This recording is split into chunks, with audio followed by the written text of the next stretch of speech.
Bonjour, alors quoi de neuf aujourd'hui dans les 12 coups de midi? Alors, vous aviez donc Laetitia. Alors, elle nous a expliqué qu'elle avait rencontré son mari dans son village d'Étalonde. Donc, Étalonde, bon, j'ai trouvé que cette photo de pittoresque, hein, sinon c'était ce que j'ai trouvé comme photo, c'était des photos un petit peu industrielles. Donc, voilà, donc c'est un petit village qui est pas loin du Tréport. Et le Tréport, par contre, c'est très mignon comme endroit, donc voilà. Ensuite, nous avions donc Cindy du Cher, nous avions aussi Tristan du Tarn et Isabelle de Normandie, mais du Cotentin de l'autre côté. Sinon, Laetitia nous a encore fait le show, donc elle a dansé, elle a chanté. On a appris que bête comme chou, ça venait des fesses, donc voilà, puisque on considérait que, comment dire, que les fesses, il n'y avait pas de cerveau dans les fesses, donc voilà, voilà d'où vient l'expression bête comme chou. On a appris aussi qu'il y avait des bateaux qui s'appelaient Marie Salope, donc, et que c'était des chalands. Donc je voulais faire un t-shirt avec un chaland et avec écrit Marie Salope, mais franchement je vois pas qui aurait très bien pu porter ce t-shirt, donc je ne le fais pas.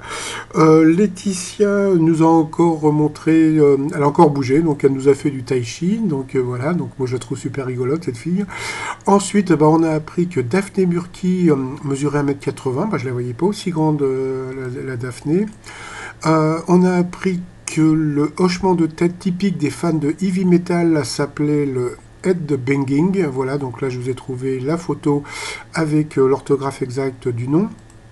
Sinon, le truc rigolo encore, c'est du jeu, c'est que dans la question sous les sonnacs des tropiques de Gilbert Montagnier, Laetitia comment dire, a chanté toute la chanson presque en entier pour trouver donc le Brésil. Après, comme elle a gagné, donc elle a dansé. Elle a dansé pas parce qu'elle a gagné contre Cindy, elle a dansé parce qu'il y a la musique d'Aretha Franklin qui est vraiment superbe. Donc voilà, donc elle nous a fait même un rock avec Jean-Luc Reichmann, donc assez rigolo. Ensuite, comment dire, c'est complètement planté sur la question dans le dessin animé Bob l'éponge. Bob l'éponge est une éponge. Et au lieu de dire une éponge de mer, elle a dit une éponge de vaisselle. Donc, alors, elle est en son hommage, je lui sors mon Bob Marley, mon Bob Dylan, mon Bob l'éponge et le Bob Moran. Voilà, que j'avais fait en 2015, comme on peut voir. Et puis, comment dire, sinon, elle a gagné 1000 € à partager avec un téléspectateur. Dans l'Étoile Mystérieuse, donc vous avez toujours la bouée signe avec les jetons, donc c'est toujours le commandant Cousteau. Hier on m'a envoyé un message pour me dire que comment dire que le signe ça avait un rapport avec un scaphandre, puisque parce que comment dire en anglais scaphandre, c'était comment dire flamingo, etc., etc.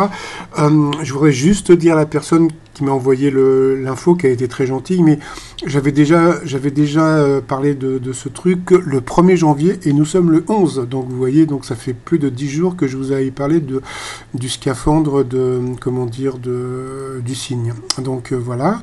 Et puis le t-shirt du jour, c'est un t-shirt que j'adore, puisque même j'en ai un pour moi, c'est l'ours polaire, donc c'est un ours qui porte un polaire, voilà, donc je trouve ça très rigolo, et tout ça sur notre site trotsmignon.com, le lien sous la vidéo. Je vous souhaite une super journée, allez, à très vite, bye bye.